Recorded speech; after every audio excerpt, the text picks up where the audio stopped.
Scaling করলে দাঁতের গোড়া নরম হয়ে যায়, দাঁত পাতলা হয়ে যায়। এই কথাটা কতটুকু সত্যি, এই ব্যাপারটা নিয়ে কথা বলবো। আমাদের চেম্বারে অনেক পেশেন্ট আসেন যাদের ব্রাশের সাথে রক্ত বের হয়। তখন ওই ধরনের পেশেন্টকে আমরা চেক আপ করে দেখি তাদের দাঁতের গোড়ায় অনেক পাথর, অর্থাৎ অনেক ক্যালকুলাস দেখতে পাই। এই ধরনের পেশেন্টকে আমরা স্কেলিং করার জন্য সাজেস্ট করি। তখন অনেক পেশেন্টের কাছে আমরা একটা কমন প্রশ্ন শুনতে পাই যে স্কেলিং করলে তো দাঁত পাতলা হয়ে যায়, দাঁতের গোড়া নরম হয়ে যায়, তাহলে স্কেলিং করা ঠিক হবে? অনেকেই বলে যে 2 বেলা ব্রাশ করি, তাহলে স্কেলিং কেন করতে হবে? আসলে অনেক সময় 2 বেলা ব্রাশ করার পরেও মুখের ভেতরে পুরোপুরি ক্লিন হয় না। দাঁত এবং মাড়ির ভেতরে খাবার জমে থাকলে সেটা যদি 24 ঘন্টার মধ্যে ভালোভাবে ক্লিন না হয় তাহলে প্লাগ তৈরি হয়। আর এই 24 ঘন্টা পর প্লাগ থেকে পাথরের মতো আবরণ তৈরি হয়, অর্থাৎ যেটাকে আমাদের ভাষায় আমরা ক্যালকুলাস বলি।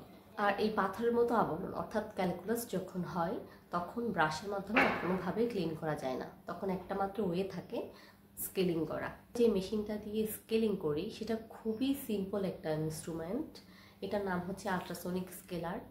আমরা আল্ট্রাসনিক সাউন্ড এবং পানির ফ্লো এবং আমাদের হাতের রোটেশনের মাধ্যমে এই ক্যালকুলাসটা ছোট ছোট টুকরার মাধ্যমে ক্লিন হয়। তাই এতে দাঁতের কোনো ক্ষতি হওয়ার সুযোগই নেই। এখন আসি স্কেলিং করার পর দাঁত কেন পাতলা হয়ে যায়। পেশেন্টের এই পাথর কিন্তু একদিনে হয় না, হয়তো দিনের পর দিন বা মাসের পর মাস এই পাথরের স্তর জমতে থাকে। অনেক সময় দেখা যায় একটা পেশেন্ট 2-3 বছরেও একবার স্কেলিং করেনি।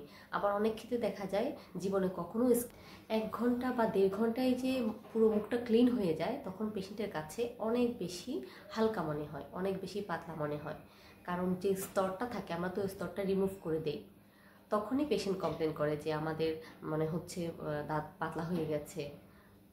এই কমপ্লেনটা করার মেন কারণ হচ্ছে